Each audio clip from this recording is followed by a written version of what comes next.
It's now time for The Sit Down with Don Tony. The Sit Down, where Don Tony talks one-on-one with his followers. What are you looking at? About the world of pro wrestling, pop culture, and so much more. The Sit Down with Don Tony. And now, your host, Don Tony.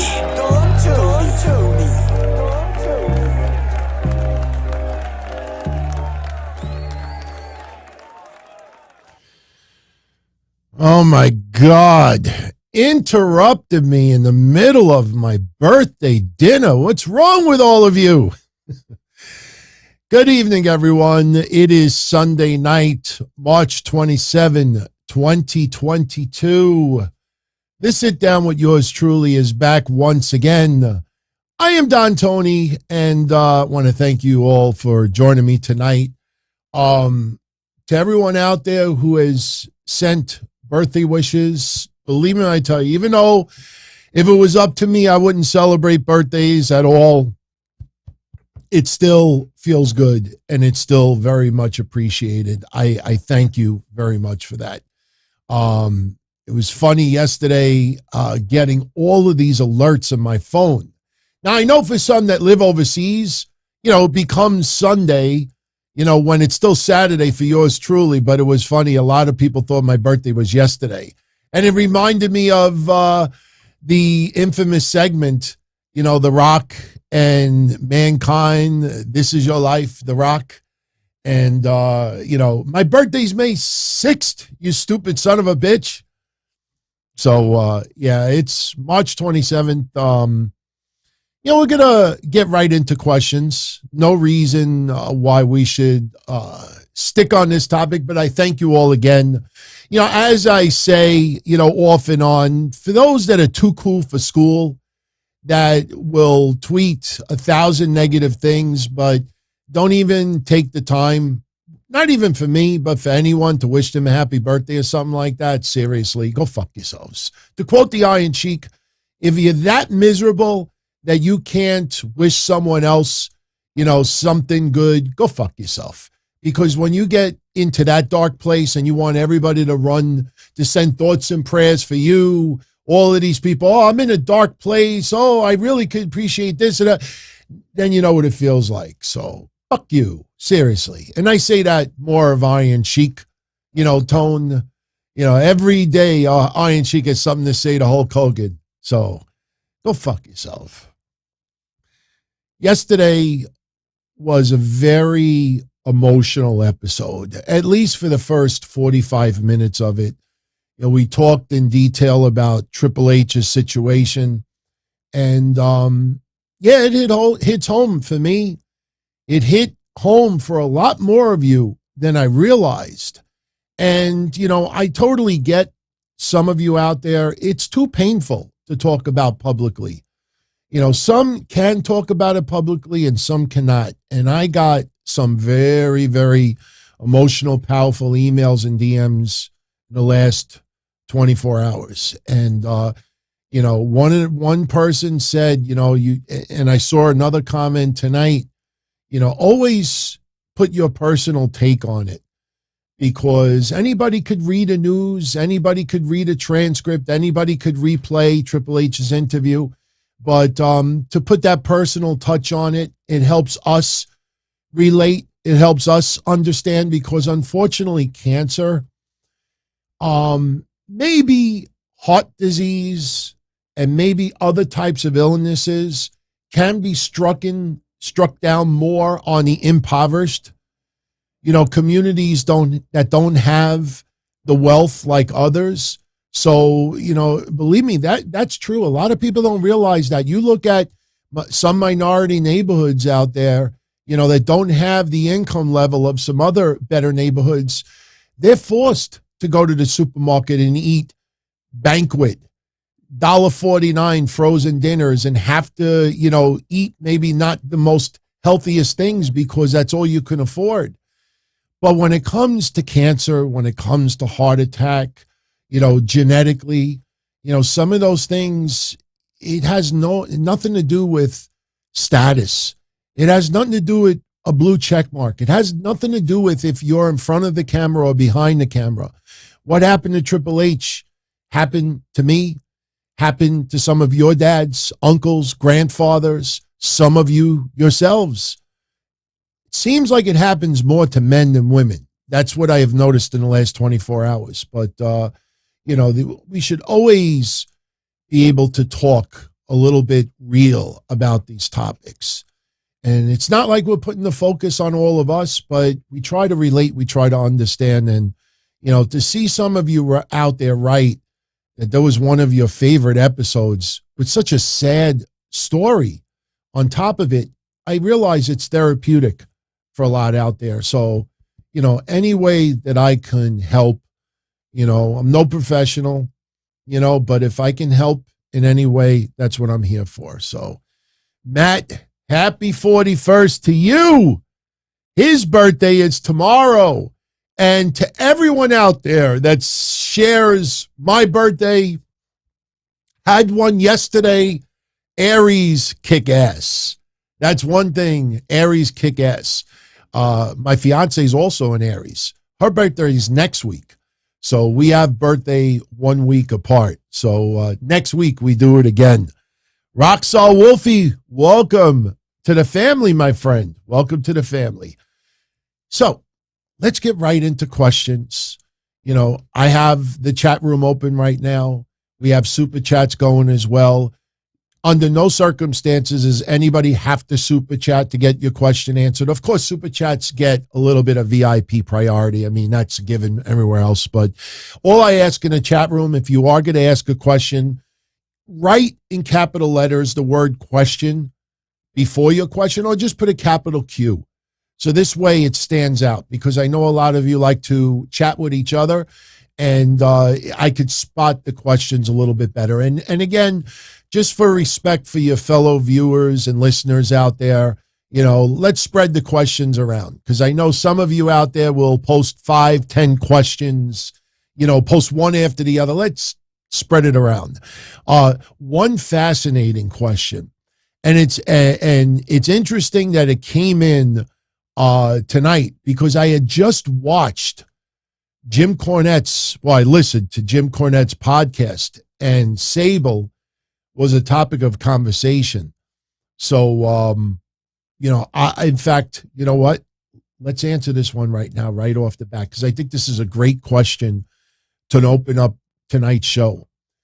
From Lisellis Williams, question for me, DT. Tori Wilson recently said she wasn't allowed to thank Sable in a Hall of Fame speech. Jim Cornette was asked last week why this is, and he thought Tori may have wanted to talk negative about Sable. What say I? Well, first of all, I'll answer it like this. I know Jim Cornette in a lot of ways with the current age of pro wrestling. You look at the Joey Ryan stupid shit. You look at some of the AEW. You look at the DDT promotion. You look at some of the antics in wrestling that piss him off, because he thinks it's a slap in the face to, the art of professional wrestling. I'm not saying that Jim Cornette is a bitter person, but when he made the comment that he thought maybe Tori Wilson was going to say something negative about Sable, I thought about every Hall of Fame speech that we have ever watched in WWE. And I honestly cannot think of a real awkward moment where somebody was on the WWE stage accepting their Hall of Fame induction and throwing shade towards fellow coworkers. You know what I mean? So and plus Tori Wilson is such a nice person. Such an easygoing person, so likable. Like, does anybody out there really think that Tori Wilson would go on it? Maybe if she was joking about Dawn Marie because of the Al Wilson storyline, but joking about it because it's storyline, I could see that. But in no way, shape, or form do I think that Tori Wilson was going to throw shade towards Sable. Now, to answer your question, why do I think Tori Wilson was not allowed to bring up Sable? I think the answer is pretty simple. Brock Lesnar. Brock Lesnar, if you watch the Pat McAfee interview, if you take notice of some of the interviews that he has, this is a farm boy. This is someone who is tough and scary motherfucker. Beat the crap out of any of us. But he's one that likes to hunt, live in, I don't want to say isolation, but, in the mountains, kill his own dinner, hands on everything. He is very, very old school, how he was brought up, family. And, when it comes to his marriage to Sable and his children, that is a topic that Brock Lesnar doesn't bring up. And I think his private, personal family life is off limits when it comes to WWE. I think it's completely off limits. And out of respect to Brock Lesnar, I believe that WWE has told the roster and Hall of Famers that, please do not mention Sable, because then people associate Sable with Brock Lesnar. And then I think that's the reason why. I don't think it has anything to do with, the controversy and the lawsuits from back then. I think that is all, it's a different WWE world now. There might have been some angst and animosity back then, but, they live a very private life. They live a very private life. And I think Brock Lesnar wants his personal private life left off of the cameras, left off of the microphones. That's why I believe Tori Wilson was not allowed to mention Sable. So I could be wrong. But you asked and I answered. But thank you very much for that. Thank you very much. All right, let's head on over to the chat room. Let's see. All right, I'm looking for capital questions. All right. Michael Gonzalez, favorite WrestleMania stage design? I don't have one. I mean, it was almost nothing. It was almost nothing, but only because I was able to go with family and friends at the time. I always remember WrestleMania 10 with that giant X. Years later, XPW stage, that X always reminded me of WrestleMania 10. But that X is something that I always remember when I think of WrestleMania. I mean, look, WrestleMania's had some incredible stages. Safeco Field, you look at the last bunch of years, I mean, I don't have any favorite setup. I mean, as far as intros go, when Steve Austin's glass broke and everything shattered, I think that was the year that he won the WWF championship. Those were epic. I mean, we've had some incredible Undertaker entrances. John Cena, I mean, you could just go on and on and on. So I don't have any one particular. And look, as far as family and friends, I want to make this clear. We were not at WrestleMania 10. We were at this big WrestleMania party. So I just want to clarify that, because anybody, there's a trillion people out there, they'll say that they were at, certain events. No, it was a big party. But I always remember that 10. Kevin Milwaukee, my birthday was on the same date as WrestleMania 3. Do I have any good memories from that day? Yeah. I still have all my VHS tapes of all the wrestling members. I'm saying members because I'm looking at the screen. James Campbell, welcome, my friend. I don't know if it's happy anniversary or welcome back to the family. No, it is 1 year anniversary. Props, man. Props. Much love, my friend. Much love. Thank you again, all of you, for the birthday wishes. All right, let's get back to WrestleMania 3. I have still all my VHS recordings from wrestling going back to 1982. It's funny when I look at some of them because I'm like, wow, my handwriting was awful at the time. I found a VHS tape that I taped from 1982 about a year ago, but I have WrestleMania 3 still recorded from my own recording. And what I remember that night more than anything was replaying over and over again when the referee counted to 3 with Andre the Giant, Gorilla Monsoon's son, Joey Morella. And I can't tell you how many times as a kid, super slow motion. Now, VHS and super slow is not perfect, but I kept watching it over and over again, trying to understand how there was not a 3 count. But that's my biggest memory from WrestleMania 3. Just the size of the crowd, all the camera bulbs. Steamboat Savage was epic, but believe me, guys and gals, believe me, take it from somebody who grew up a wrestling fan at that time. Steamboat Savage was not the focal point of WrestleMania 3. Not even close. It was a good storyline, but because of the George the Animal Steel part of it and his infatuation for Miss Elizabeth, that storyline always felt more cartoony than anything else. Steamboat Savage has taken a life of its own in years that followed because of how awesome the match was. But believe me when I tell you, when people say, oh, I watched WrestleMania 3 for Steamboat Savage, for some, I believe it, but for most, bullshit. The reason why people will say that, like, yeah, good taste, man, work rate, blah, blah, blah, blah. Believe me, you go back, even the coverage, even the magazines, even I think some of the early crappy newsletters at the time, because they were prehistoric, the focus was Hogan Andre. And it wasn't even close. That building sold out 93,000 people because of Hogan Andre. Steamboat Savage was a compliment to that, but believe me when I tell you, that was not the buzz amongst wrestling fans. And I'm not saying that because I'm Northeast either. Overall, that's what it was. Look at the coverage afterwards. I mean, just look at the magazines afterwards. Did they suddenly just focus on Steamboat Savage? No, of course not. Okay, let's scroll down. Doug Eaton, my favorite version of The Undertaker. Oh, yeah, Gerald Steiner. Yeah, we have to have some fancy sparkling water for the birthday.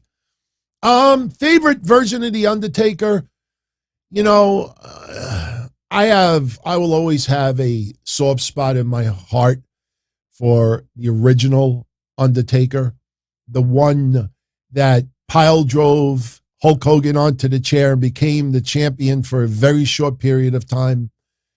I enjoyed that Undertaker because there was so much unknown. We knew Mark, but there was so much unknown about the Undertaker, and it was so surreal at the time that I will always have a very soft spot in my heart for. In years later, I enjoyed Big Evil. American Badass was great as well, but believe it or not, I enjoyed Big Evil because it felt like it was more of a representation of who the Undertaker truly was. And look, even though it's the Undertaker, does anybody believe that he could go like this and lightning bolts are going to shoot? It got a little goofy after a little while. But, I enjoyed Big Evil and American Badass. Charlie, I have no idea what you mean when you say, is Cena's Undertaker match a good, proper match? Proper in what way? I mean, was it a good match? Sure. Is it a representation of Undertaker? Sure. But other than that, I don't know what else I could say about that. Roger Rubio, do I like Tres Leches cake? Believe it or not, I think she's taking a shower right now. No, she would not show up in here with a towel, but that's her favorite cake. Me, I'm forced to, if I have keto cake, I'm forced to have something like that. I had something like that tonight. Not perfectly keto, but since I've been strict on keto the last couple of weeks, I figured I don't think it's going to knock me out of ketosis tonight. But Tres Leches, I like, but that's her favorite. All right.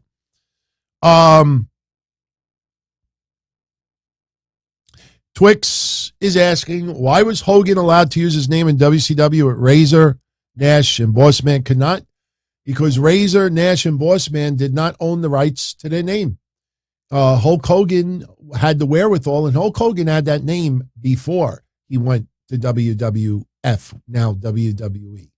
So Hall and Nash, the Razor Ramon, and the Diesel names were trademark of WWE. Just like now, people still don't understand. When you see Gunther, when you see Butch, you see things like that. I mean, WWE is doing that to own the trademark of the character itself. So if it does take off and it sells crazy merchandise, that is owned by WWE. Even Undertaker. I mean, I'm sure Vince McMahon and the Undertaker have negotiated a little bit over the last bunch of years, but even when Undertaker was out for a little while of WWE, still attached but not working, you saw him advertise at a lot of places under his real name because, it's strictly WWE owning the trademark of the names. They listen, people that are hardcore AEW don't deal with this, and that's totally understandable. But WWE, everything is about intellectual property, period.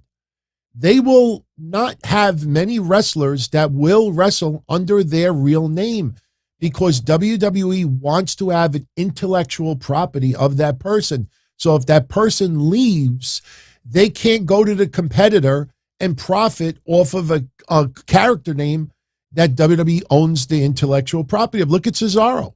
We heard that Cesaro just tried to file a trademark for CSRO. And, you look at it, it sounds like Cesaro. But that's trying to play semantics because he can't use Cesaro outside of WWE. That's WWE's intellectual property. Now, you saw with Enzo, Enzo went and trademarked NZO.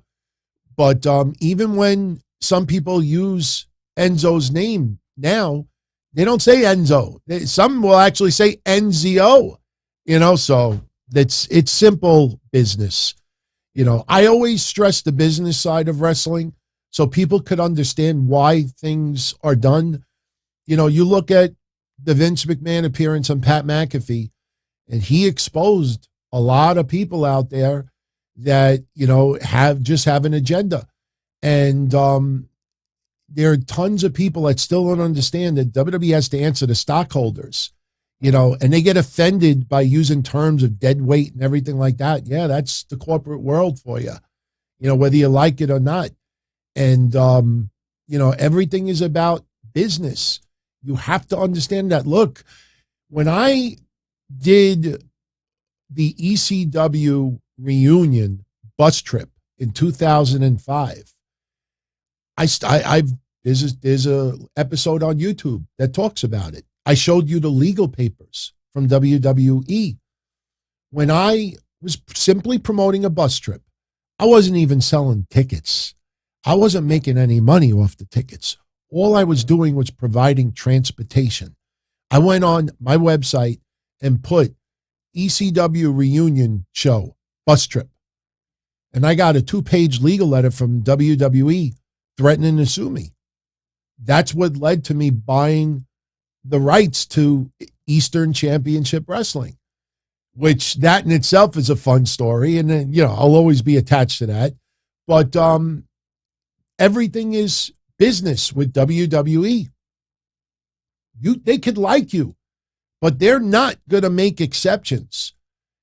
Because if they make an exception for one, then they're going to have to make an exception for all.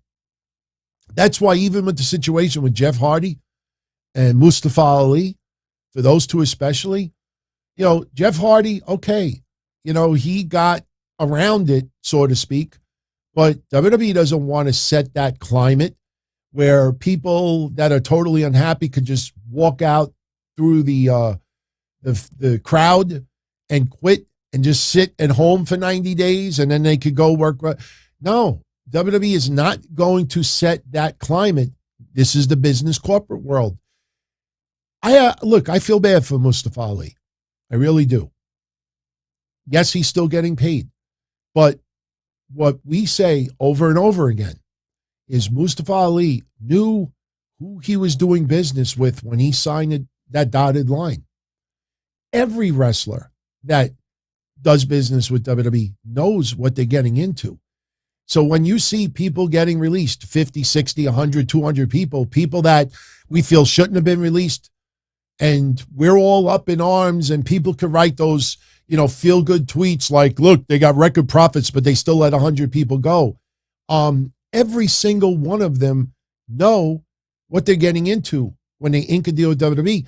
That's why I always say, when those people are so outspoken with those tweets on social media, take notice how they all hide under the ground when other wrestlers sign with WWE, despite what's gone on the last 2 years. Look at the recent signings. All of those people on side, did any of them have the balls to go up to Roxy on a tweet or anybody and say, what are you, stupid? How could you sign with that company after what's gone on the last 2 years? They know. And all these wrestlers know. And Mustafa Ali, at the end of the day, even though we all agree the man is so creative and so talented and should be on TV and should have some type of a championship, but the way he went about business, I think we all understand why he is in the position that he's in right now. But he knew what could happen when you sign with $1 billion company like WWE. So, I'm sure Mustafa Ali never thought it would happen to him, but it did. And WWE is not going to set that trend and just let Ali go, no matter anybody online. Look at Zelina Vega. When Zelina Vega left WWE, and then you had that Gabriel Gutierrez, we called it. That night, we called it. Nobody was going to get behind Zelina Vega. And this whole idea, wrestling union. At the end of the day, every wrestler online, they knew, I'm not putting myself in a situation where I could get banned and disbarred and blacklisted from promoters because I'm stirring shit up. Zelina Vega turned around and nobody had her back. She's back. So, all right, hopefully that answered a few questions out there, because I saw a couple of variations while I was talking. So again, don't forget, put the capital word question or the capital Q before your question, and I will answer it. One Fall's asking me, do I think Tony D'Angelo is going to beat that Matarazzo, Tommaso Ciampa? Do I think Tony D'Angelo is going to beat Tommaso Ciampa? As of right now, I think so. I am going to do predictions Wednesday night. As of right now, I think Tommaso Ciampa is going to do the favors for Tony D'Angelo. Will someone else show up? Possibly. But as of right now, look, Tommaso Ciampa could win, and Tony D'Angelo could also win even if he loses, if you know what I mean. But as of right now, I think Tony D'Angelo, especially with Ciampa on the way out of NXT, I think this would be a nice win for the resume of the young career that is Tony D'Angelo. So that's why you see Goldberg wrestling some people. Look at Bobby Lashley. That entire time where they were building up his match with Brock Lesnar, we said from day one, Bobby Lashley was getting that win, because at the end of the day, that solidifies his Hall of Fame career. To have a win against Brock Lesnar and give him the shortest reign of his career, that is a strong part of your resume. So I think Ciampa doing the favors for Tony D'Angelo is a nice win under Tony D'Angelo's belt. So, what's a Ute? Watch my cousin Viddy. Ute. It's supposed to be Utes. I know you know that already. So, couple of shout outs. Chris Kritcher. Do I think with the news, this is a good one. They're all good. Do I think with the news about Hunter and it being WrestleMania weekend, that we may get a Ric Flair-like send-off for him on the Raw after Mania like in 2008. Right now, no. Right now, no. Because Triple H has still got a road to recovery. He's nowhere close to 100%. The emotion is stressful in itself. And Triple H, he's going to continue what he's been wanting to do, and that is help generate the stars of tomorrow. I've said this for 2.5 years. WWE took their eye off of what NXT was supposed to be. And that is developmental of tomorrow.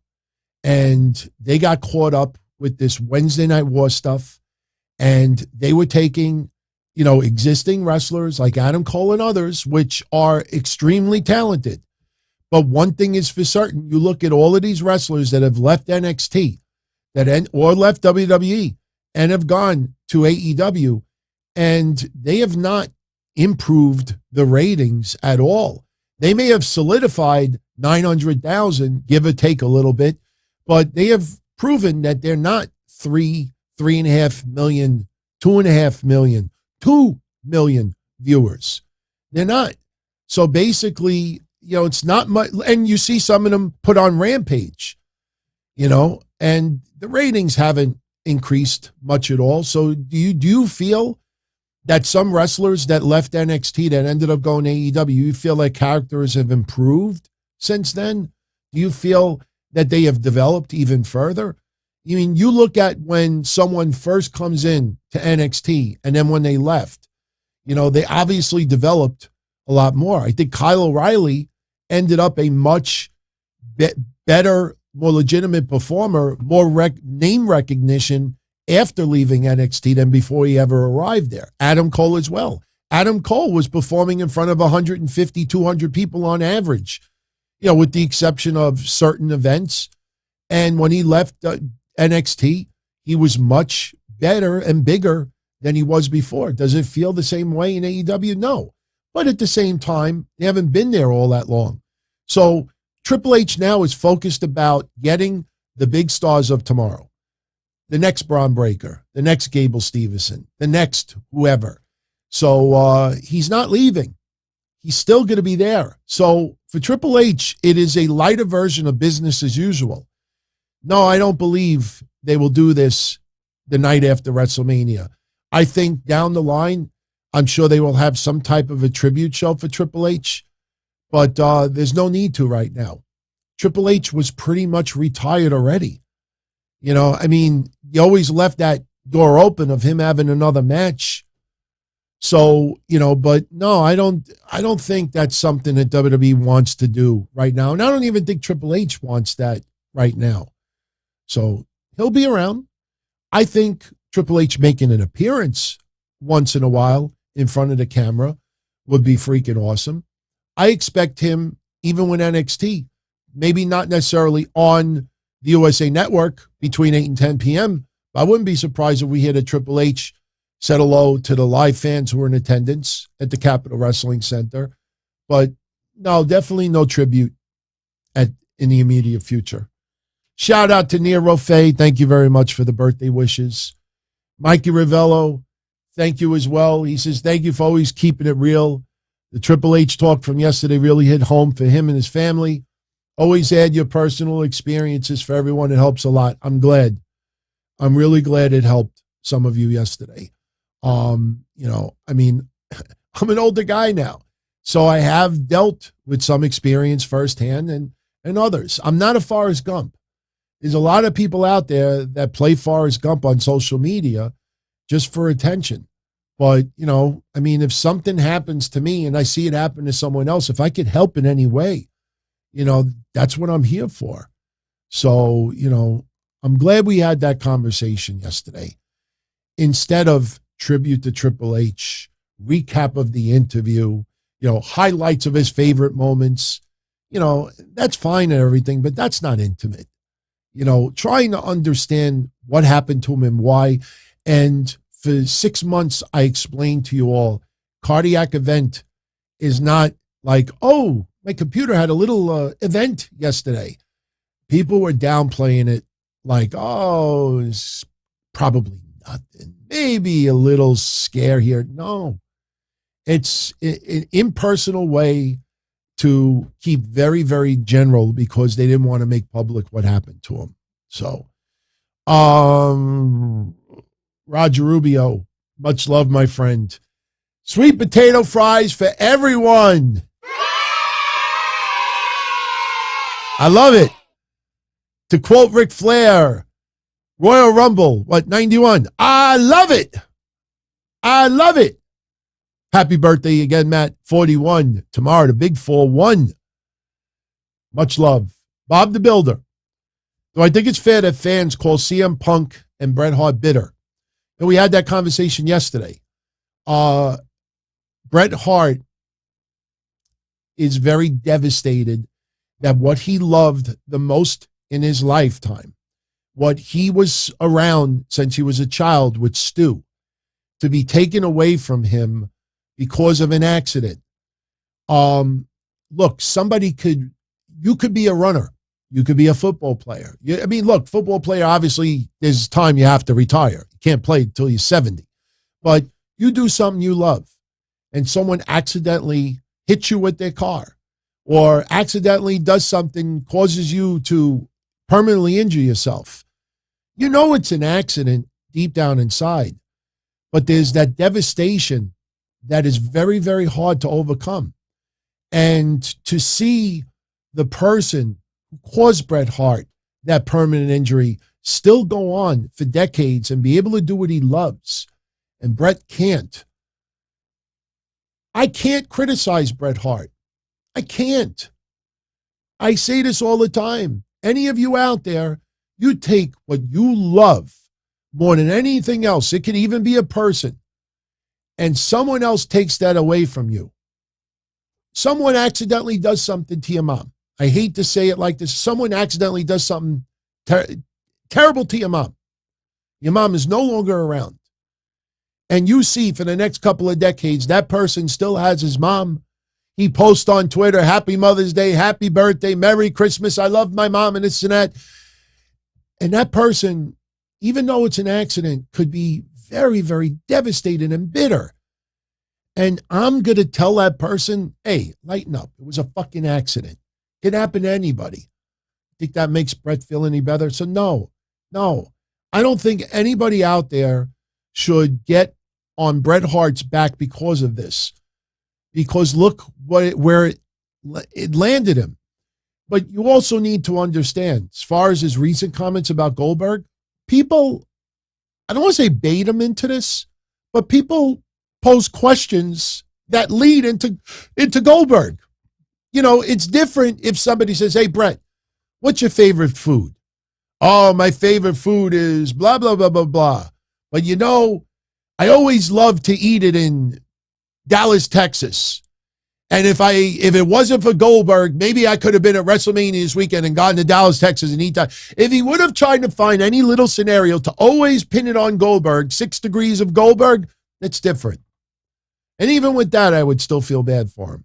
So no, I don't think anybody out there should turn around and put heat on Bret Hart, because there's a lot of people that want that same quote from Bret so they could get hits and they could get views and they could get attention on themselves. So that's how I feel about it.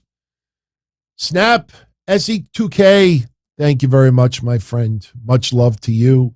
Much love to Scott Woodford. Scott, I hope you're doing well. I know we don't talk all that much, but, you know, we still think about you off and on. So we see little posts here and there, but I hope you're doing well. Much love. David Peralta, welcome, my friend, as well. Hopefully Tuesday, Mish and I will be around in the afternoon. It's a little hectic over here because I work during the days, but I think Tuesday should still be on. I'm going to talk to Mish tomorrow about it. I'll definitely DM you. And Snap, SE2K, I still rule. You all rule as well. Super chats, regular chats, DMs, emails. Awesome, man. Awesome. Thank you. All right, let's go back to El Rumo Chato. Let's answer some questions. Like I said, put the letter Q. It's not hard. Or the word question in capital letters so it stands out because, like I said, I can't see it really all that well without it. Doug Denslow, worst WrestleMania ever. Huh. That's a good one. You know, it's probably like a WrestleMania that we don't talk about ever. You know, like almost like WrestleMania 7 or WrestleMania 8. Like, I couldn't even remember the matches at that time. I mean, 5 I remember, 6 I remember, 10. You know, it's probably one of those. I mean, I will say this. I did not like WrestleMania 2 with the simulcasts. It was a good concept, but I don't know. I didn't like it all that much. Piper and Mr. T with the boxing. You know, I wanted Mr. T to get his ass kicked. I don't know. There was just something about Mr. T. I mean, I enjoyed his work in the original WrestleMania, and the guy really took it seriously. But for some reason, by WrestleMania 2, a lot of people want to see Roddy Piper knock Mr. T on his ass. And then that night, I remember the cheers, but still, for me, WrestleMania 2 kind of fell flat. Okay, let's see. Going down the list. Okay, checking. 4 was rushed. Yes, I agree with that. 4 was rushed. Do I think CM Punk will eventually be in the WWE Hall of Fame? Yes, I do. You know, one thing about CM Punk, I truly, look, I don't know the man personally. I go based on what I see, how I feel, the vibe. I also see the way he answers people online.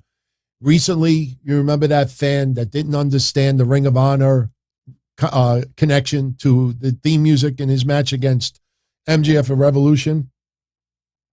And that person simply said, am I missing something here? And he embarrassed the guy. You know, like I said, in pro wrestling, for a lot of us, you know, simple is better. All right, you want to throw Easter eggs from 10, 15, 20 years ago? Fine.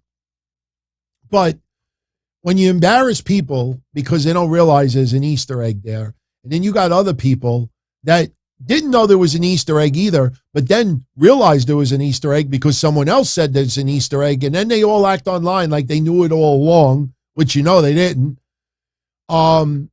It's awful. And CM Punk, I feel, has mellowed a little bit over the years. No question he's mellowed a little bit. But I think there is that core attitude about CM Punk where he's an asshole. Extremely talented, one of the greatest in the last 20 years. But as a core, he is a prick. And he will be very quick to embarrass people. You know, and I just feel that, you know, as the years go by and he really can't wrestle anymore, I think, you know, he'll mellow a little bit more. And when it comes time that, you know, they want to celebrate his career, and if the money is right as well, yeah, I think CM Punk would go into the Hall of Fame. You know, understand that, you know, some people in WWE are not going to be there forever. You know, what happened to CM Punk, you know, with his illness and everything when he first left WWE, that was messed up. And if I was him, I would be livid and angry as well. You know, but I feel he's mellowed a little bit, but I think that core part of him, you know, of just being a dick, because you see the climate on social media. There's a lot of people within AEW. If you just notice, even people that don't work in AEW, that clique of reporters online, that clique you know the people I'm talking about. There is a clique of people out there that if you're not part of that inner circle, if you don't have those same views, if you don't know those Easter eggs and you don't know this and you don't know that, you know, they are some of the nastiest, arrogant, you know, bitter, you know, insecure people. Because eventually, almost all of them, you know, when they're, you know, exposed or embarrassed or, you know, say, oh, everyone, I'm going to take a little time off, you know, I'm mentally, I'm not there and I have please say, but yet it'd be very quick to hurt someone else. Like I said, that guy that CM Punk embarrassed, that guy got lambasted from thousands of people. And then the guy backed down. And then the next day, CM Punk's like, all right, can we all just agree just to, you know, let it go? And, you know, let's have tacos. He said something like that. But the damage was already done. People couldn't wait to put in this guy's face simply because he didn't know the Ring of Honor entrance music connection. And there is a culture out there. There is this mob mentality. And there's a lot of people within AEW that way as well. That's why when you see, if you are not a friend of a friend of a friend, or if you're not a buddy of a friend, good luck on getting any support of any love for anyone out there. You know, especially, you know, you want to try to get as much attention and positive vibes. Do you ever see anybody in AEW or these journalists ever turn around and speak up and like, look, everybody, you know, I know everybody likes this, but, you know, could we, you know, not everybody's going to know the history of this. Not everybody's going to know the Ring of Honor stuff. Not everybody's going to know that what MJF said about the devil is what CM Punk said 17 years ago. You know, we need to, no, instead, you know, you get Tony Khan that'll say, oh, for the trolls out there that say what they say, we do the best pay-per-views. These are some of the most fragile, sensitive, unhinged people, because the minute something goes against that climate, they're all ready to attack. And it's awful. It's awful. But I think eventually, as years go by, you'll see Punk mellow a little bit more. Sergio Morales, I have no idea how Perry Saturn is doing. I hope he's okay. You know, he just ran into some awful hard times. And back then, when I uncovered what I did, I regret it. That was pretty much the beginning of the end of me being a journalist. See, what a lot of people still don't understand is I'm not a reporter. I'm not a journalist. There's a lot of people out there that are not reporters or journalists. Sure, we report stuff. And yes, once in a while we'll get, you know, a little scoop because we're friends. Indigo Uchina, welcome to the family and happy birthday. It was his birthday as well. So Indigo, I didn't forget. Much love. But we're not reporters. I'm not here to break stories. If I get something once in a while, I'll bring it up on the shows. But we opine. We give our thoughts and opinions about stuff. That's what we do. But once that Perry Saturn thing happened, that was pretty much the beginning and the end of yours truly as a reporter or a journalist. So there is no updates on Tammy at all. Zero. Rojo Bear is asking, do I think Taya and John Morrison will join AEW? Oh, to be honest with you, anything is possible. You know, again, a lot of people still don't understand how the contracts work in AEW. And if they could get a couple of nice paydays out of it and be able to work elsewhere, yeah. You know, you see some of the people that they're not renewing the contracts. Peter Avalon is probably the one that everybody talks about the most. He's no longer under a contract with AEW, or is about to no longer be under one, but he is paid by appearance now. Maybe John Morrison wouldn't mind being paid by appearance. Look at Eric Redbeard. Eric Redbeard was on Revolution. Has anybody thought about Eric Redbeard since Revolution? No. Have you seen anyone? What happened? Paid for the appearance. So I'm sure Tony Khan would love to put on the banner, John Hennigan and Taya Valkyrie are all elite. But if they don't want to commit to that, paid by appearance, why not? I don't like being the detective anymore. I mean, there's a lot of skip tracing that I can do and get answers for things. I just don't want to be that person anymore. The stuff with Saturn was pretty hard. That was, especially when I started getting emails from his ex-wife and lawyers and stuff and, getting threats myself. I'm like, man, I just wanted to make sure the guy was alive, and it was too much, man. It was just way too much. Okay.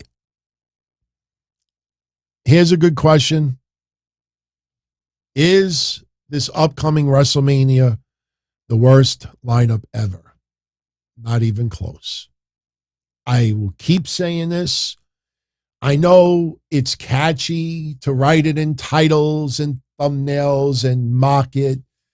You look at any WrestleManias in the last 37 years, the ones that you like the most, and you will be lucky if you could get 2 or 3 top memorable matches that are still have shelf life today.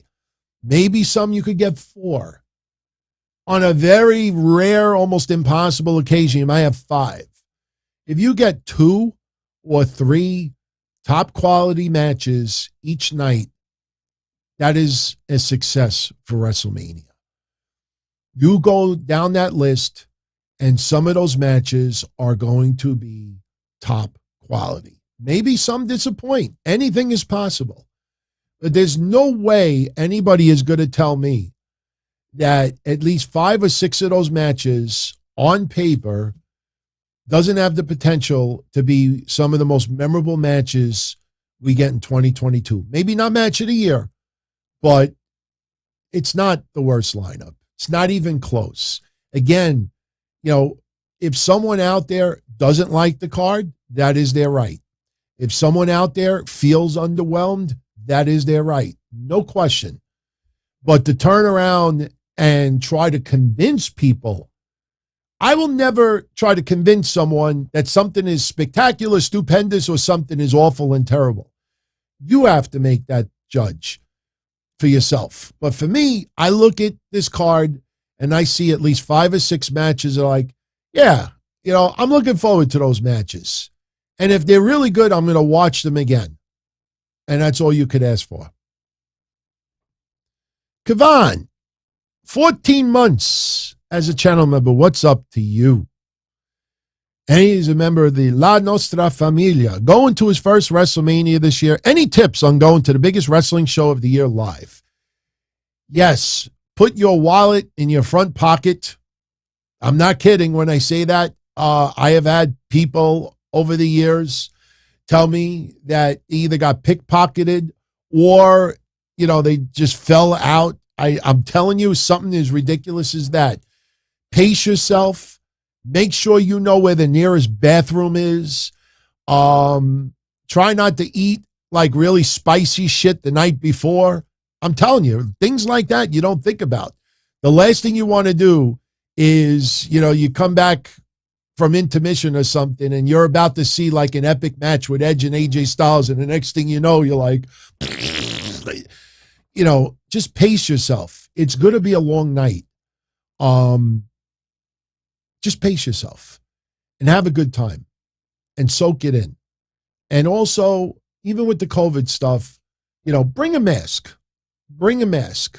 I know, the circumstances, the surroundings, you're probably not going to need it. But you never know, man. You might have someone the next row over, and you're taking in the show, and they could simply get a scratchy throat from screaming at the top of their lungs. But if someone starts coughing up a loogie and it's just coughing and coughing and coughing, and that person's right near you, throw a fucking mask on. I'm serious. And I'm one who's been triple vaccinated, about to have my 4th shot. So just enjoy yourself and take it in. Take it in. Because it's very rare that anybody gets an opportunity to go to even one WrestleMania. And if this ends up being as good as, some people hope it is, it'll be a lifelong memory that can never be taken away from you. So enjoy yourself. Have a good time. Have an awesome time. As far as Ryback, I saw his tweet that, he's kind of disappointed at Triple H and, saw little hints of this. Oh, no, that was Vince Russo, saw little hints. Ryback is very bitter and angry about Triple H. Look, maybe it wasn't the most respectful thing to do, but we don't know what has transpired behind the scenes with Triple H and Ryback. Maybe, look, I'm not defending Ryback and I'm not criticizing Ryback, but I'll say this. Sometimes someone does you wrong and really does you wrong. And you have no recourse. You have no revenge. You have no way of getting back at that person. And then that person, unfortunately gets an illness, gets something, and in that person's mind, yeah, this is my only opportunity to say, you know what, even though it happened to you, fuck you. I don't condone it. I feel bad for some people out there, in the positions that they're in. I don't know, what has happened truly with Ryback and Triple H and WWE. He doesn't like him. There's more there. It's probably none of my business.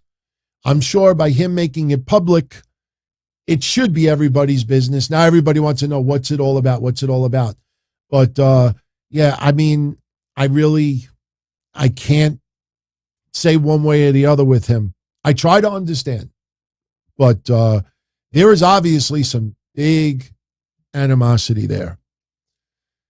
Sergio, smash or pass?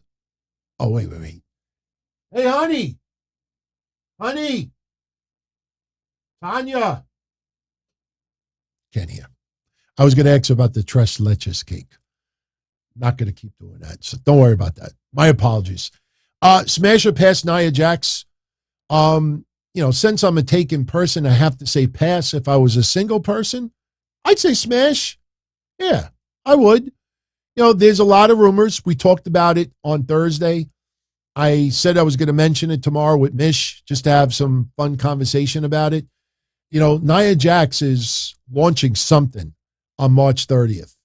And it's supposed to be some provocative content. Now, I'm not saying that she's doing the nasty, or it's going to be full-fledged nudity. But, I'll say this. We don't know if it's an OnlyFans. Rafael Gutierrez, much love, my friend. Thank you for the shout-out and the super chat. I will definitely mention you again in a few moments. Nia Jax is a bigger woman. And I know a lot of people are like, no, really? I had no idea. She's a bigger woman. And today's society, you would think that, especially the way everything is perceived on social media, oh, big is beautiful. No. You're beautiful. But because people dislike her personality, and look, she hasn't earned a lot of support in recent months. She gets a lot of criticism. I will say this as a compliment to Nia Jax. Whether it's OnlyFans or less, the fact that she is comfortable to pose a little more provocative, good for her. She can make money off of it. If people want to give her some money, and everybody is happy in different ways at the end of the day, Fine. I disagree with some of her recent comments, but she is not an ugly woman. And if I was a single person and I had the opportunity, I probably would. Hey, look at me. I could make myself, see, a lot of people don't realize this. I could make myself, hey, you think I'm fat? Oh, okay. How's this? Look, everybody. I'm the size of a paper clip. Let's put this back. Not too much, but let's put it even, 100%. There we go. That's good. Yeah, that's right. Anybody could Photoshop, make themselves, but I think Nia Jax is an attractive woman. I think so. Smash or pass, Sonny? Young Sonny or old Sonny? Young Sonny, absolutely. Older Sonny, I honestly would say no because of her promiscuity. Look, I have always defended Sonny. I'm not friends with her, but I have been friendly with her over the years. And look, I could whip out a bunch of Christmas cards that I still have saved from her, for the years, shortly after Chris Candido passed. She's in a world of trouble right now.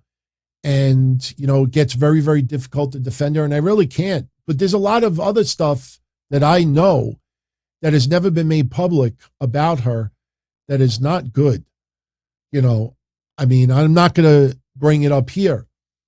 But as far as just a simple physical standpoint, I just, today's Sonny, no. Do I think WrestleMania would ever go back to Seattle or the Northwest? Sure, Michael. Why not? The one thing is you got to look at weather in April. In the Northwest, temperatures, depending on where it is, can be a little bit warmer. Look at today here in New York. I'm not saying this for everybody to say, oh, happy birthday. But today's my birthday, all right?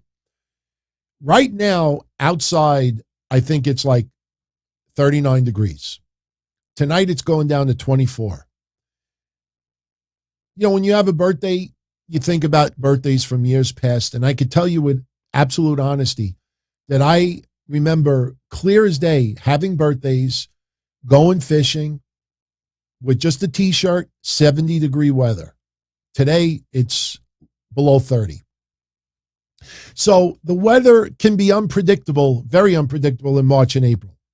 If the climate is, more warmer temperatures, probably a better possibility of it happening. So, sure, I could see that. Alexis, why did WWE go with Rock versus Hogan and not Austin versus Hogan? Because Austin and Hogan did not really get along. And The Rock versus Hogan was not only money, but it almost felt like, I don't want to say passing the torch, because by then The Rock was already, megastar. But in a way, it felt like the previous generation versus the current generation. And it was magic. Hogan versus The Rock, I never thought after all these years it would be in my top 3 still of favorite matches of WrestleMania of all time. And it doesn't need to be a 5-star match, but the commentating, JR and the King, the commentating was 5-star. The fan reaction was epic. To see some of the Rock's facial reactions when Hogan is hulking up, everything about it. It was a clash. It was my childhood DT as a Hulkamaniac versus, Attitude Era Don Tony that thought Hogan was a little bit cliche. And then both my childhood fandomhood and my adult fandomhood clashing with each other, and hearing the commentary in the crowd and seeing the reactions. Oh my God. Hogan versus Austin wouldn't have come close to that. It's just, The Rock is more of a entertainer. Steve Austin is not. Steve Austin is a brawler. The Rock is more of a sports entertainer. It fit, and it was perfect. It was near perfect. So, look, just because we've never seen a match or we always fantasize of a match doesn't mean that the match would be good. We could make it good in a video game, but, some fantasy matches, I try to picture it. I try to close my eyes and think like how it would be booked. And I just say to myself, I don't know how, it's funny because the Brock of 2022, though, makes it easier. Because Brock of 10 years ago, I think of some fantasy opponents like, oh, that would suck. But now it's different, much different. So good questions. Excellent questions. Okay, let's go back to some Super Chat. Okay. Bob, do I see WWE being sold in 5 years to Disney? Anything is possible. Anything is possible. I don't know. My gut feeling says no because of, how fast 5 years can happen. I definitely could see WWE if the price is right. Sure, why not? When you see Triple H in a Stephen A. Smith interview say that they want to create the stars for generations to come, the generations is 40, 50, 60 years. So, you follow Triple H is saying, sounds like WWE is never going to be sold. But look, if they came back with a lucrative offer, Disney, why wouldn't WWE take it? Why? Because of tradition? Because the ancestors and the people of yesteryear or the fans would, disown the McMahon family for selling? No, it's business at the end of the day. So if somebody wants to make a crazy, insane offer, sure, WWE could be sold. Of course. That's business. You think the investors, maybe the investors wouldn't want WWE to be sold. But if somebody wants to overpay, those investors might profit from it. So publicly traded company is handled much differently than how we would perceive business. So, yeah, that could happen. What's Tony Khan's obsession with guys like Danhausen, Orange Cassidy, and Dark Order? Well, like I was saying earlier about the opposite of why Jim Cornette hates that type of wrestling. There are some people that like that, ridiculous uber comedic part of it. If Joey Ryan did not do what he did to those women, there's a good possibility we would have seen Joey Ryan doing that fucking penis plex stuff in AEW. There is an audience. There is an audience. And that core audience goes along with it. Orange Cassidy, the thing that I think people don't realize is if you take away Orange Cassidy's personality, what are you left with? What are you left with? So, it's almost necessary for him to have that personality. The Danhausen, the magic stuff, it's comedic and everything. But at the end of the day, the guy's got to get in the ring and actually compete. But if you've never seen Danhausen in Ring of Honor, especially, because that's where he got the most exposure, you wouldn't understand why he is there. So, look, some of that type of content Tony Khan likes. That's his right. That's his right. So he's a decent wrestler. He's not a bad wrestler. Orange Cassidy could go too. But again, you take away his persona, what are you left with? So, somebody of his size and stature, without that kind of personality may not have succeeded as much as he has. So, I try to understand it. I may not agree with it. Thank you again, Raphael, for the birthday wishes. Crazy Cruiserweight, April 4th is the Raw after Mania. Also that night, the championship game for March Madness. These websites should not compare Raw to a show airing at 12 noon on a Monday. I agree 100%. That's why I don't pay attention to those sites. I brought it up a couple of weeks ago to prove a point. We showed you. I mean, Nothing against Brandon Thurston, because that guy works his freaking ass off to get stats for everything. But I'm still confused why he and other sites would say Raw was 10th on the night.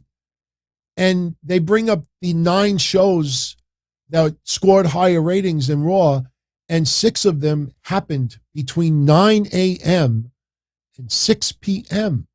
Why are you comparing shows that aired in a different time slot together? It's just ridiculous. But hey, if that's how they want to report it, if people want to copy, cut and paste it, that's on them. But you and I do not have to pay attention to that. And honestly, it proves my point that the only people that should be paying attention to demographics is the advertisers, the promotions, and the networks. For the regular folk out there, they're just trying to find a reason to defend a less than stellar rating for AEW, or to use that against WWE, and vice versa. Today, people were having a field day criticizing Rampage's number. We don't know what the final rating is. I'm not going to criticize the Rampage rating until I know the Rampage rating. But people out there, anybody that does it, on either side, anybody that tries to twist the numbers, remember when I showed you those 4 nights of wrestling for cable, top 15 shows for 4 straight nights? AEW for Dynamite was the only show, prime time, for those 4 nights that was under 1 million viewers.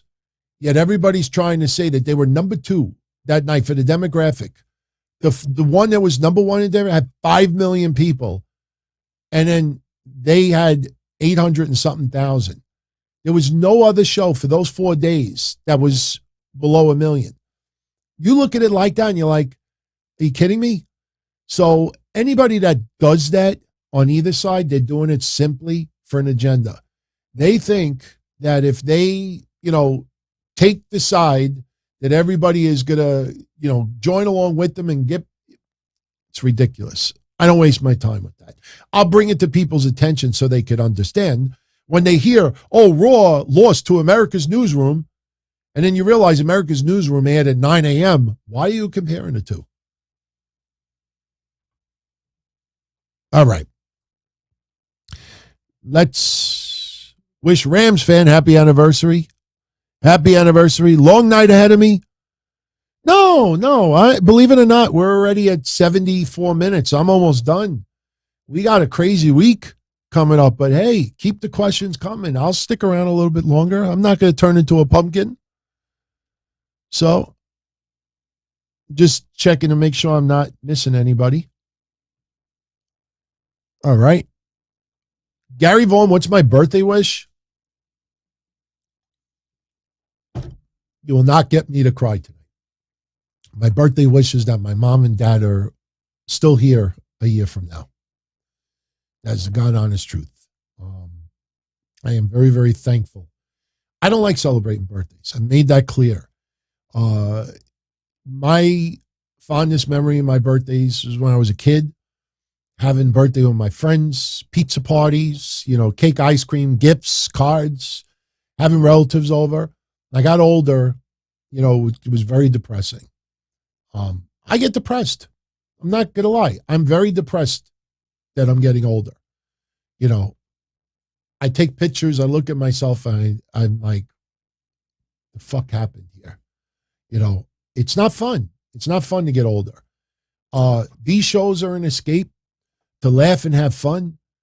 And then you have 2 cancer scares, and then you get some crazy surgeries. Now I got to get a surgery for, my prostate. And then you got family members like, man, I'm going to just try to have fun as much as I can. So, but my family still being here, for them, it's important. I didn't have dinner with my family today. I was supposed to, but I ended up having a quiet night with my future missus. But tomorrow, Tuesday, we're going to get together. And another year with them. That's what I want. All right. Look, I don't celebrate birthdays, but, I'm not going to lie. When I see everybody sending birthday wishes, it feels good because it feels that people give a shit. And, like I said, I tried to joke about it on Twitter earlier. I said, look, for those that are too cool for school that couldn't wish me happy birthday, this far it is for you. But, you see people out there that are tweeting about video games 35 times today. And then somebody supposedly your friend and can't even once like, hey, DT, happy birthday. I don't want the birthday wish, but doing that just shows that the person, actually gives a shit. But it doesn't surprise me, though. I've been talking about this for 3 years. I try not to talk about it anymore because it's boring. Honestly, it's boring for all of you. I don't want to bring that shit up, but I know a lot of you go through it also. It could be a very lonely island on social media unless you complain. Unless you curse out Trump, you curse out Nia Jax, you curse out other things, you praise this, you don't do those things. It could be a very lonely island on social media. Nobody pays attention. And you see a lot of times somebody will be like, for those that are my true friends, if you don't respond to this tweet, then I'm going to be deleting everyone. And you see people do that and you're like, man, you can only feel terrible for people like that. So, how is Neil Ray an OG and not Austin? They're all OGs. They're all OGs. The reason why I haven't added any moderators because Austin does a good job here. The climate is awesome here. I changed the guideline that you can't comment unless you're here for 20 minutes. I don't think anybody out there is going to sit for 20 minutes just to comment something stupid just to get blocked after. But, I see some podcasts out there that they don't let any people comment unless they're a member for a month. And that's smart also because it shows who really wants to be part of your family and not just wants to chat for the night and disenroll. But Neil's asking if I could read his super chat. Let me find it because I do not see one. Oh, yes, now I see it. Wait, didn't I wish you a happy 14-month anniversary a few minutes ago? Yes. God bless you too, Neil. And yes, because that wasn't a super chat. That was a freebie. And I'm saying that because whether it was a freebie or $1 million super chat, I would still say the same thing. You definitely are one of the OGs over here. There's quite a few of you here that are OGs. And trust me, I try to figure out ways, even when we do Q&As and other stuff, I always try to make sure that they're at the top of the list when I answer questions. Sure, somebody may have an awesome, question to ask that definitely deserves to be brought up, maybe sooner, but I always try to make sure that, I give props to everybody. And it sucks too, because sometimes you forget people. And I do feel bad sometimes, like somebody feels, like, oh, I didn't mention him. It's not intentional. So Fly, yeah, he's another one. Sure. All right. Any interest in the Supercard of Honor? Yes. I'll be honest with you. I don't think I'm going to pay to watch it. With all due respect, I know Jay Lethal is awesome. Do I want to see him against, who's he facing again? Oh, shoot. Lee Johnson. Look, for QT Marshall and the Nightmare Factory, and maybe Tony Khan and some people behind the scenes, Lee Johnson is epic, amazing, a good guy. Oh, he deserves it, this and that. I'm sorry, as a casual general wrestling fan, I'm sorry, Lee Johnson just doesn't do it for me. Wheeler Yuta, okay, he cut a great promo. He got smacked in the face from William Regal. And he cut a decent promo on Dynamite.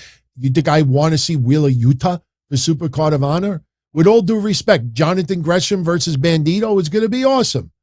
But, as a combined collective effort, no, I don't think I am going to spend $30. And even if I got it for free, I mean, it depends on what I'm doing, and I will watch it. I don't know if I'm going to watch it live and in real time. But yeah, no, I definitely plan on seeing it. It's just not on my utmost top priority list. But I look, I will continue saying it. I am 1,000% behind Tony Khan buying Ring of Honor. I'm glad that WWE didn't buy it, because I don't see WWE doing for Ring of Honor what Tony Khan would do. And sure, I mean, he may lose money off of it.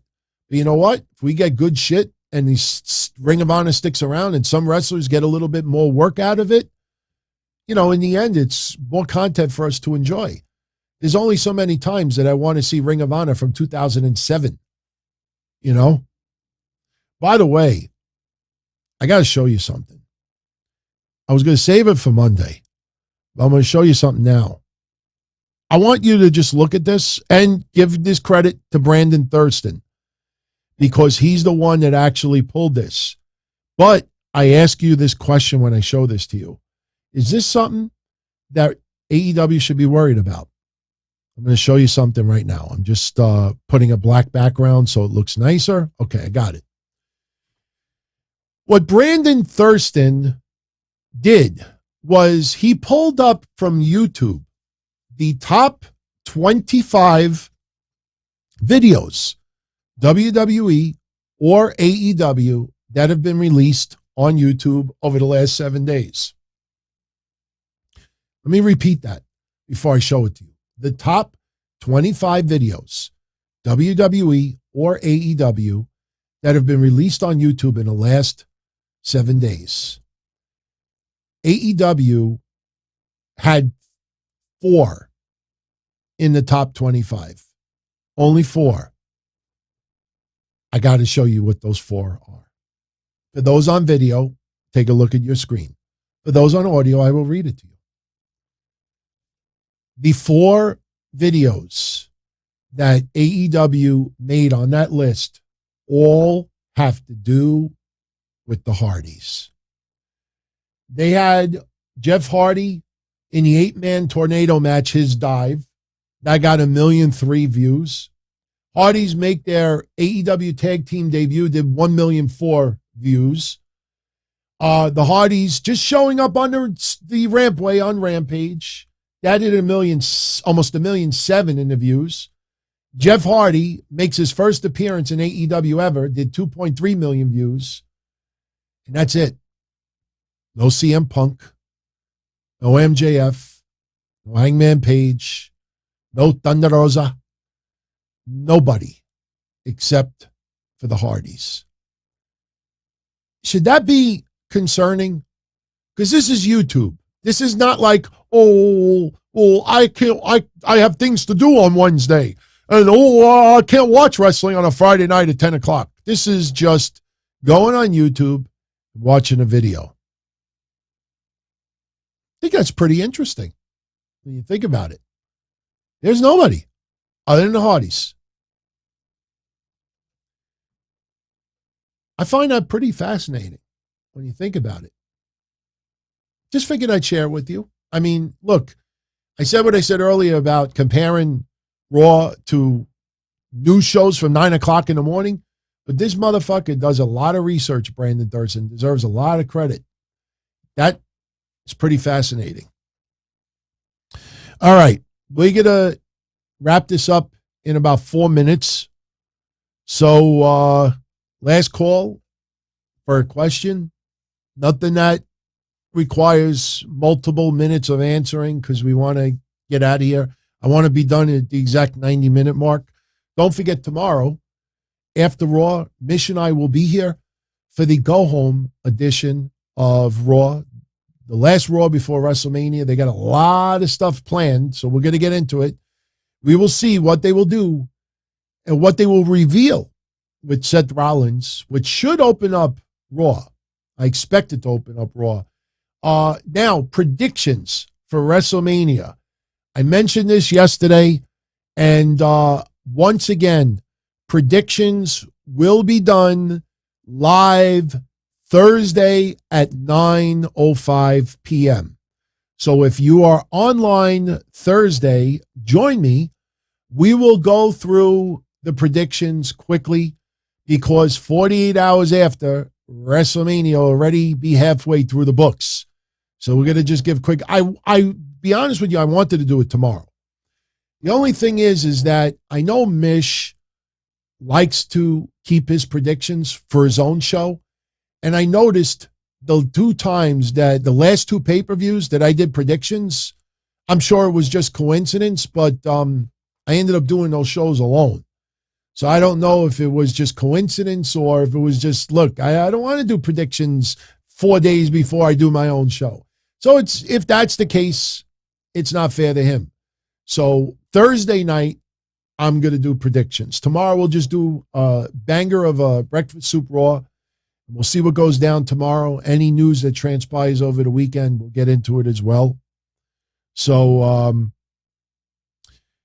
no, Thursday, we're not doing Q&A for the simple reason that it's WrestleMania weekend. So, no, but remember, we have the watch party Tuesday for NXT. Friday, we will do a watch party for Rampage and SmackDown. So that WrestleMania SmackDown, we will be doing a watch party. So that'll be where we all hang out and chat and all that stuff. So, who is Randy Orton's best tag partner? Edge, Riddle, Batista, or other? For me, Rated RKO was probably my favorite of them all. I'm enjoying Riddle with Randy Orton. The problem is, for me, Riddle's lost too many matches. You go back and you watch all the matches. They were not necessarily as a tag team. They would be in singles competition for a particular night. Riddle lost way too many matches. There was a different dynamic with Randy Orton and Edge. Randy Orton may legitimately be having the most fun now, with Riddle. But for me, it's Randy Orton and Edge. My bird, African Gray Fred, he's back with my mom and my dad. So that's why I didn't bring him in the room. If anybody was on a watch party last week, I brought him in twice, and 2 times he took a shit on me live on video. That was not intended. I'm like, hey, Freddie, say hello to everyone. And he's like, fuck that. And he took a dump on my shirt. The first one was so bad, I had to take a shower in the middle of the watch party. I had like dried urine, like on my chest. It seeped into my shirt. I tried like washing off with a rag. I was like, nah, I had to take a shower. Darren, you haven't submitted too many questions. It's just, I have no idea who framed Roger Rabbit. Darren is an OG also. He is on many of the watch parties. Friday was awesome, man, because Friday we had UK, Australia. I almost said England. It's almost the same thing. Israel, United States. We have West Coast, East Coast. I mean, it was the whole world was in our watch party. You all should show up for a little while. You have a good time because we actually watch the wrestling. You don't just see my face and nothing else. We actually see the wrestling on the screen, and we have some fun convo in the process, and it doesn't cost nothing. What did I have for dinner 2 Thursdays ago? I have no idea. I don't remember. Shit, I don't remember. I don't know why you're awake but not drunk, Darren. All right. I do not know the Muffin Man. All right, we got 45 seconds. Cena, okay. I had a feeling you were going to delete that, Charlie, because I was like, what is he saying? Why did Hogan versus Sting fail at Starrcade? There's a lot of matches that have failed over the years. Sometimes the thought, the concept, even the storyline, the build, looks good, or people think it, and then the way it's executed, it just falls flat. We've seen many matches happen that way. It just happens. 70 minus 1 is 69.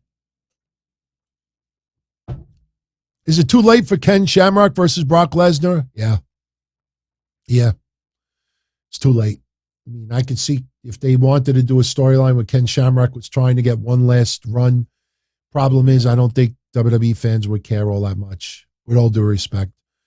If they would have kept Shamrock's name alive on WWE television in different ways over the years, I could see a possibility. I know he's done stuff in Impact, and I've seen it. He doesn't look bad. I don't think WWE fans care. My thought on Jen Psaki, she does good for Biden, but I don't really pay attention to politics much anymore. Who would have ever thought, right? You go back 4 years, you look at my iTunes reviews 4 years ago, man, I love their show, but this motherfucking DT can't stop talking about politics and Trump and everything like that. Who would have ever thought that not only would I not vote for him in 2020, but I don't talk about politics no more. I can't. I'm just not into it. They all suck. They all suck. Italy not qualifying for the World Cup doesn't surprise me. You know, Italy, they do it in spurts. You know, they will get a lot of years of unproductive teams, and then out of nowhere, they just bang it out. Look, that year that they won the cup, what year was that? It was early. It has to be like early 2000s. Maybe, I don't think it was 98 because I started my insurance office in 98. But that year when they won the World Cup, I had on my desk the figures of all of the soccer players. 2006, 2005. Yeah, that sounds about right. You had to see my neighborhood, Howard Beach, going bananas. For everybody suddenly was a fucking soccer fan. I had the figures on my desk. And then that was it. Everybody was wearing the jerseys. So 2006. I think it's 2006. I don't think it's 05. I'm not a big fan of soccer. You know, I mean, you know, like I go to my fiance's house, her father watches it all day. You know, my favorite part of soccer is when I'm watching like the Spanish channels. Goal! Goal!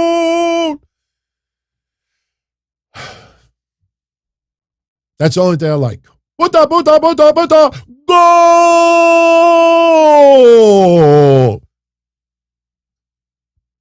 Did I say puta? Not intentional. Puta, puta, puta, puta.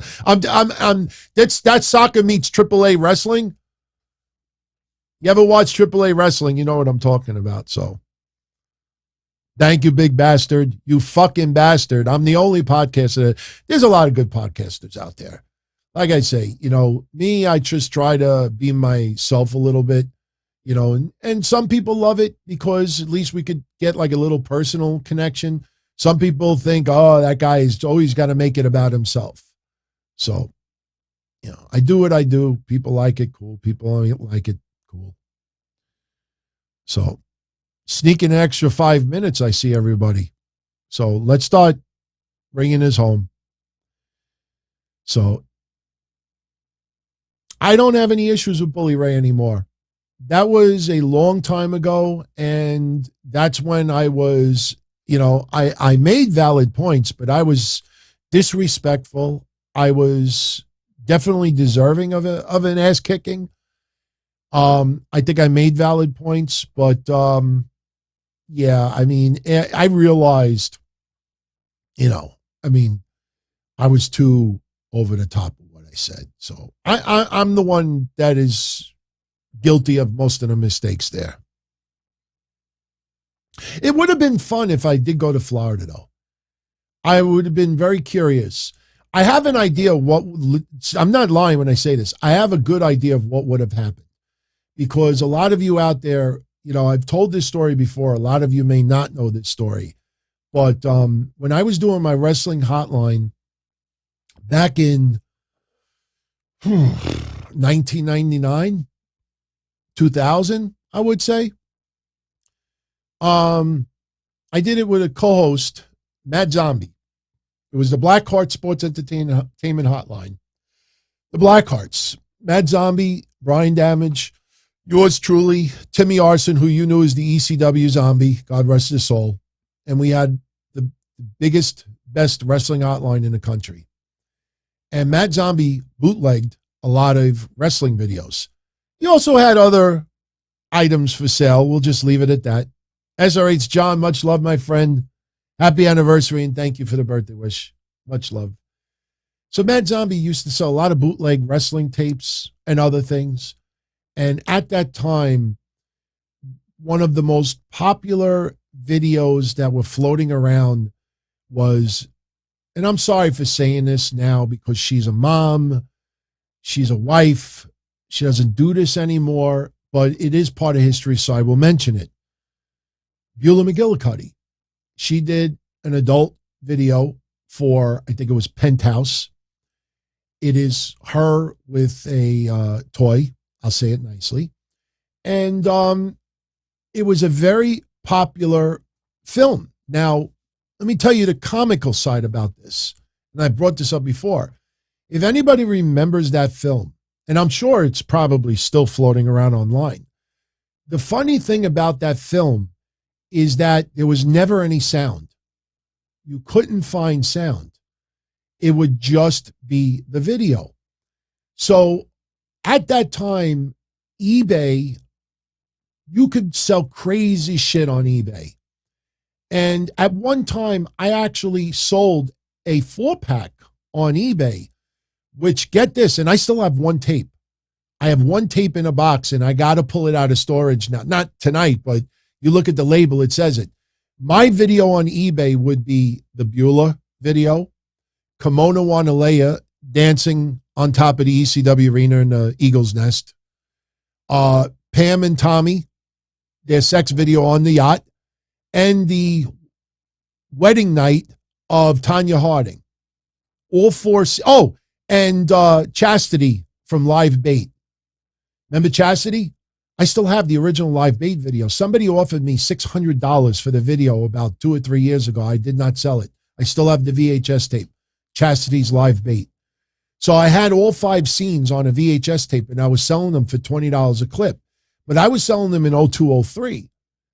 ECW had already gone out of business. And it was funny. I've always told this story before. The next to last time that I ever hung out with Vic Grimes. Remember Vic Grimes? New Jack, that Vic Grimes. We were hanging out in the hotel in XPW. And he's like, bro, next time you come, can you bring me one of those tapes? Like, sure, no problem. Gave him the tape. But 4 years earlier, when ECW was still around, Mad Zombie is selling bootlegs of just the Beulah porn. That's what they called it, the Beulah porn. There was no sound. Nobody ever had the original sound, and it was always a copy of a copy of a copy of a copy of a copy. The video quality is not good. It's good enough, but it's not good. So people became creative with it. Somebody would put in this very generic porn music, and they would splice it into the tape. Somebody actually took audio from someone else's masturbation video and almost synced it up perfectly. The problem is, whoever the girl was that you heard, she was either Latino or black. It did not sound like Beulah groaning. It was very, very, very deep voice, like, oh, oh, oh, oh. And it was just ridiculous. So Mad Zombie is selling these at the Elks Lodge in front of the building. True story. Tommy Dreamer, who was dating Beulah at the time, not yet married, ECW finds out that Mad Zombie is outside the Elks Lodge, Mike Hotline host, selling bootlegs of the Beulah porn. So Mad Zombie goes into the building, because we used to go to ECW events together on Queens Boulevard. And I think it was Bully Ray, Tommy Dreamer, and someone else. Might not have been Dreamer, but it was one of those two and someone else. Somebody goes up to Mad Zombie and says, can we talk to you for a minute? He's like, yeah, no problem. He goes, they bring him into the bathroom in the Elks Lodge. And they basically told Mad Zombie, if they catch him selling the VHS tapes of the Beulah porn anymore at the ECW arena, that he was going to be shitting out the tapes. They were going to they scared the shit out of him. So what does this guy do? He goes on his hotline, because we had our hotline and he had his own hotline also. He goes on his hotline the following week and he cuts the price in half. He was selling them for $20 and he's like, for sale for the next month, $10. Didn't faze him at all. But I'll be honest with you, I felt guilty in 2002, 2003 selling them because there was no personal, intimate connection to her. You know, she was in a Penthouse video. She did this thing. I mean, but now when you see somebody married with kids, you know, I would never, ever dare, you know. I have the video still, but I have no interest in watching it. So, but yeah, he legitimately, they threatened to beat the living fuck out of him. And me, I didn't want to get screwed because remember in 2000, I started selling tickets for ECW and I became friendly with Lou D'Angelo, Louis Dangerously, and a few others. And, you know, I would go to the events and, you know, I got backstage and you know the stories of me bringing food for everybody. And everybody was always mad cool with me. And then, you know, that's why I like had to distance myself from Mad Zombie a little bit. Like, no, I can't be around this guy. I don't want to get my ass kicked. But so I kind of like pictured years later when Bully Ray called me out for the TNA stuff. He's like, come on to Florida. Come on, in the middle of the ring, confront me. You know, you want to be a wrestler? Come on in the middle of the ring. And I didn't go. And I thought to myself, what would have happened if I actually would have went? But you know what? Looking back on it, I was the one that really was a prick about it. And I shouldn't have said half the things that I said. So, all right. So I'm going to get out of here. I hope you enjoyed tonight's episode. We banged through a boatload of questions. This is going to be interesting. I got to type up a little bit of a synopsis. Now, for the last 2 days, I've not put timestamps. I actually had a few people that have huge YouTube channels that sent me DMs like, DT, keep your synopsises, but don't do timestamps. And I'm like, why not? I think it's easier, you know, for people to navigate. He's like, yeah, but, you know, if they know that they could click on this for 2 minutes and they get, you know, their answer for one thing, you know, then your numbers start going down because they just, so, you know, I'm not trying to screw anybody about it, but like I said, I'm still new over here. So I'm trying to find a good balance. You know, I always want people to know what they're going to tune into, but you'll see little things tweaked here and there. I just don't want you to think that I'm being lazy. So, but I hope you join me tomorrow night. I will be here with Mish and we will talk about Raw. We'll see what goes down with Seth and anything else that transpires in the next 24 hours. So on the way out, if you enjoyed tonight's show, smash that like button. Once again, I thank you all for the birthday wishes and the kind words, and especially, again, for yesterday. Because believe me when I tell you, you know, watching the Triple H interview, it was very, very personal for me because what we talked about for 6 months, wondering what happened to him, ended up being almost identical to what happened with my dad. You heard me say Widowmaker at least 100 times over the last year. And to hear him explain it, you relive what happened to your own family. And that's what happened to me. I'm watching and I'm reliving what happened with my dad. And I'm looking at the tweets from February of last year and I'm like, God, you know, it just feels like the exact same thing. And that's when you realize, as I said at the beginning of the show, you know, some ailments can be, you know, because of someone's own behavior, whether, you know, intentional or unintentional, but sometimes health issues are beyond your control. It could be hereditary, and sometimes it could come out of nowhere. And if you look back at my tweet from February, my father went one day from being in good health, going for his annual stress test, to the next day getting sliced and getting triple bypass, you know, where they didn't know if he was going to make it. And same thing with Triple H. Wasn't on any medications, had no signs of anything wrong. and just, started to get a little bit of pneumonia and the fluid building up, and you realize the artery is clogged. And it just led a chain of events. That guy could have had stroke, heart attack, could have had a lot of things happen. And when you hear 99% clogged, how do you go every year from you're good to 99% clogged? This is what happened to my dad. My dad was 95% clogged. It doesn't make sense, but the Widowmaker is the hardest to detect.